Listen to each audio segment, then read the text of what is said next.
चुनाव के बाद जिस एग्जिट पोल पर सबकी निगाहें थी, उस एग्जिट पोल ने सबको एक तरह से दंग कर दिया। उम्मीद जताई जा रही थी कि शायद बीजेपी यानी कि एनडीए जो है वो आगे जाएगी, लेकिन ऐसा कुछ होता हुआ दिख नहीं रहा है। जो ज्यादा सीटें हैं वो मिल रही है महागठबंधन को, यानी कि महागठबंधन ने कमाल कर दिया मिलिंद सर। जी आशीष, आपने सही कहा कि चुनाव से पहले जितने भी ओपिनियन पोल आए थे वो सारे ओपिनियन पोल ये कह रहे थे कि एनडीए को बढ़त है या एनडीए की सरकार बन सकती है। लेकिन आज जो हमने एग्जिट पोल देखे हैं वो सारे एग्जिट पोल सिवाय एक दैनिक भास्कर का छोड़ के ये कह रहे हैं कि महागठबंधन को बढ़त है। जो इंडिया टुडे माई एक्सेस पोल है वो कह रहा है कि औसतन 150 सीटें आएंगी महागठबंधन को। ये समझ लीजिए कि बहुमत के लिए 123 सीटें चाहिए, यानी उसको पूर्ण बहुमत मिल रहा है। दूसरा एक और सर्वे है टुडेज चाणक्य का, वो तो 180 सीटें दे रहा है। तो ये बहुत स्पष्ट है कि महागठबंधन को अगर ये जो एग्जिट पोल सही साबित होते हैं तो स्पष्ट बहुमत मिलेगा। सिर्फ दो एजेंसियां हैं, एक सी वोटर और एक जन की बात। उन दोनों ने जो बहुमत दिया है वो किसी को भी नहीं दिया है। दोनों की रेंज लगभग 120-30 के बीच में बताई है, लेकिन उनमें भी जो बढ़त है औसतन कुछ थोड़ी हल्की ही बढ़त सही वो महागठबंधन को है। तो टेलीविजन चैनलों में जितने भी सर्वे हुए हैं उनमें बहुत स्पष्ट है कि या तो उसको पूर्ण बहुमत मिल रहा है या पूर्ण बहुमत नहीं भी मिल रहा है तो बहुमत के बहुत करीब है। तो ये बिल्कुल उलट है ओपिनियन पोल के।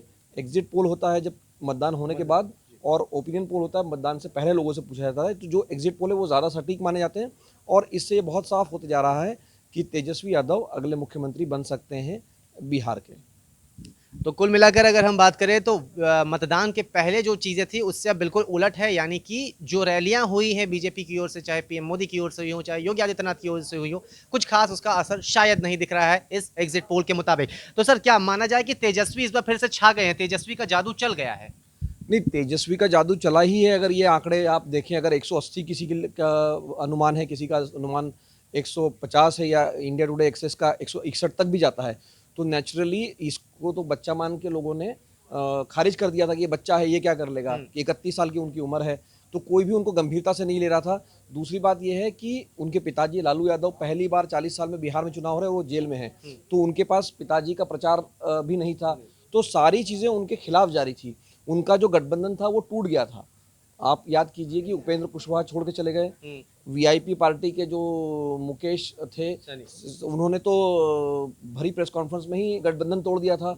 बहुत एम्बैरेसिंग था गठबंधन के लिए, महागठबंधन के लिए। उसी तरह से जो मांझी थे उन्होंने भी कहा कि हम नहीं मानेंगे। तो एक तरह से चुनाव से पहले सारी चीज़ें उनके खिलाफ थी। उनके पिताजी जेल में थे, उनका गठबंधन टूट रहा था। लोग कह रहे थे कि कांग्रेस और लेफ्ट के भरोसे वो लोग चुनाव नहीं जीत पाएंगे क्योंकि इनका जो छवि खराब है। तो उन्होंने लेकिन चुनाव पलट दिया।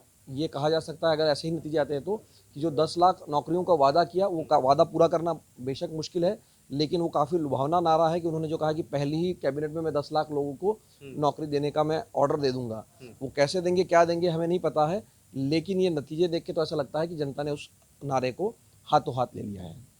तो एक तरफ तेजस्वी के पास जो थी काफ़ी सारी प्रॉब्लम्स थी, लेकिन वहीं अगर हम बात करें नीतीश कुमार की तो उनके पास एडवांटेज तो था, क्योंकि केंद्र में खुद बीजेपी एनडीए की सरकार थी, तो उनके पास एडवांटेज था। लेकिन शायद जनता ने अब सोचा है कि ये कुछ नया चाहिए।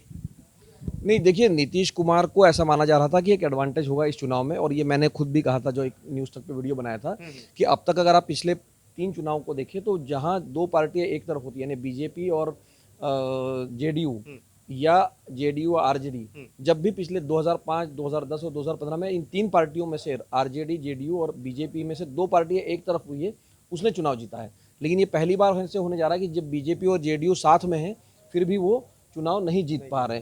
तो ये तो बहुत साफ है कि ये जो चुनाव है वो नीतीश कुमार के खिलाफ गया है, और नीतीश कुमार के पास इस बार ऑफर करने के लिए कुछ नया नहीं था। वो बार बार ये कह रहे थे कि 15 साल का याद रखिएगा, यानी जो 1990 से 2005 तक लालू का शासन था वो जंगल राज था, बिहार बेहाल था।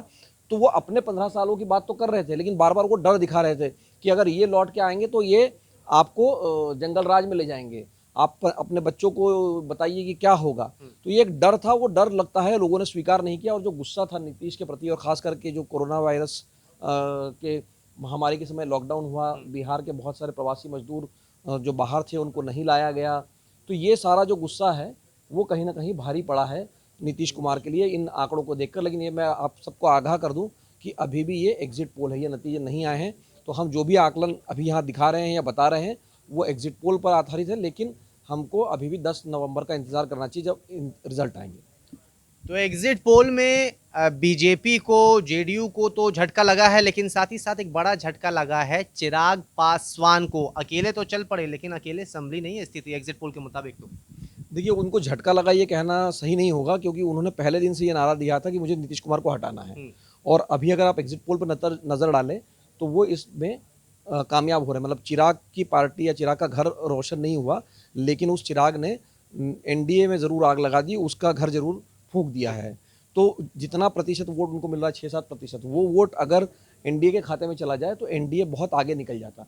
तो ये बहुत साफ है कि चिराग खुद तो नहीं जीते, खुद तो वो किंग मेकर नहीं बन पा रहे, लेकिन जो उनको अचीव करना था कि नीतीश कुमार को बिहार का राजनीति से हटाना था, वो लगता है वो अचीव कर पा रहे हैं। अगर हम बात करें बीजेपी की, तो जो ज़्यादातर हमारे एग्जिट पोल आए हैं उसमें नुकसान तो जेडीयू को है, लेकिन बीजेपी की जो सीटें हैं वो लगभग ठीक है। तो ओवरऑल अगर ये माना जाए क्या कि जो एनडीए के साथ, जो जेडीयू के साथ जो लड़ रहे हैं, बीजेपी ने चुनाव जो लड़ा है उसमें बीजेपी को नुकसान हुआ है। देखिए, ये बार बार बात कही जा रही थी चुनाव से पहले कि बीजेपी नंबर 1 पार्टी बनेगी, बीजेपी को कोई नुकसान नहीं होगा। बीजेपी की तरफ से प्रचार किया जा रहा था कि नीतीश कुमार से गुस्सा है, बीजेपी से गुस्सा नहीं है। लेकिन एग्जिट पोल के नतीजे देखकर आप ये कह सकते हैं कि लोग बीजेपी को भी से भी नाराज़ है और बीजेपी की सीटें बहुत ज़्यादा बढ़ नहीं रही। हालांकि हमारे पास ब्रेकअप नहीं है, लेकिन जितने भी हमने ब्रेकअप सी वोटर वगैरह में भी देखे, वो 70 सीटों तक जा रहे हैं बीजेपी वाले। तो इसका अर्थ ये है कि सिर्फ नीतीश से ही नहीं, बीजेपी से भी लोग नाराज़ है।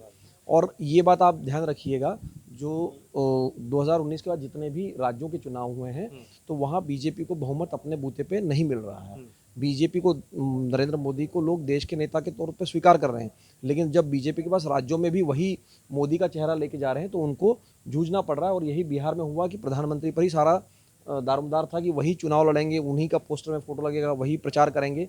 तो उनके भरोसे बीजेपी बैठी रही और कहीं ना कहीं ये मैजिक जो है राज्यों के चुनाव में नहीं चल रहा है। क्योंकि आप देखें, अगर पिछले साल झारखंड में भी बीजेपी को हारना पड़ा, दिल्ली में भी हारना पड़ा, महाराष्ट्र में वो सरकार नहीं बना पाई, उनकी सीटें लेकिन कम हुई और फाइनली शिवसेना ने कांग्रेस और एनसीपी के साथ सरकार बना ली। हरियाणा में जरूर वो सरकार बना पाए, लेकिन उनकी सीटें कम हो गई, उनको वहाँ गठबंधन बनाना पड़ा। तो लोकसभा में जो उनको पिछली बार 2014 से भी ज़्यादा सीटें मिली थी, लेकिन राज्यों में जब चुनाव हो रहे तो लोग राज्यों के लिए अलग तरह से वोटिंग कर रहे हैं। ये बहुत साफ है इस चुनाव से। इसके पीछे क्या एक ये भी वजह मानी जा सकती है, क्योंकि हमने देखा है कि नरेंद्र मोदी अलग अलग जगह जाते हैं, या फिर कोई हम बात करें योगी आदित्यनाथ ने बिहार में कई जगह रैलियां की, तो वहां पर एक चीज़ देखा गया कि नेशनल मुद्दों को ज़्यादा तवज्जो दी गई शायद। तो क्या ये वजह हो सकती है? नहीं, अब देखिए, बीजेपी के पास अभी कोई भी स्ट्रांग पॉइंट है तो वो उसका राष्ट्रवाद है, या जो भी मुद्दे हैं, तो उसके पास सबसे ज़्यादा सेलिंग पॉइंट या जिससे लोग आकर्षित हो सकते हैं वो है राष्ट्रवाद। तो इसीलिए वो इस तरह के मुद्दे उठाते हैं। उनके पास कोई दूसरे मुद्दे नहीं है, क्योंकि लोकल मुद्दों पर अगर बिहार में भी देखें तो वो कमज़ोर विकेट पे थे। आप 15 साल सरकार चलाने के बाद आप किसको दोष देंगे? आप कितना अभी भी कोशिश की गई बीजेपी की तरफ से भी और जेडीयू की तरफ से भी कि 15 साल में वो जिस तरह के इंटरव्यू दे रहे थे बीजेपी के नेता, वो इस तरह से कह रहे थे जैसे वो सरकार में ही नहीं है, कि बिहार में पलायन हो गया, बिहार में कॉलेजेस बंद हो गए।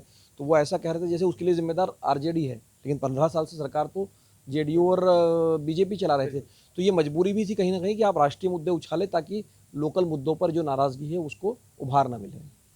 तो कुल मिलाकर बिहार में अगर बात करें एग्जिट पोल के मुताबिक, तो बिहार की जनता को शायद युवा पसंद है, और एग्जिट पोल के नतीजे भी यही बता रहे हैं कि बिहार में अब बदलाव की बयार है। नीतीश कुमार वाला जो नारा था वो अब कहीं फीका पड़ता हुआ नजर आ रहा है।